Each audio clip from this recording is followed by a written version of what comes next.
मित्रांनो, जेव्हा प्रचंड प्रमाणामध्ये अन्याय होत असतो, प्रचंड प्रमाणामध्ये अत्याचार होत असतो, तेव्हा त्या अन्याय आणि अत्याचारातून विद्रोहाचा विस्फोट होत असतो.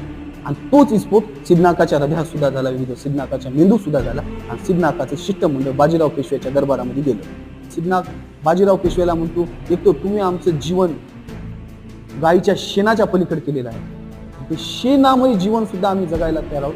का? कारण आम्हाला मातृभूमीला कोणाची गुलाम होऊ द्यायची नाही.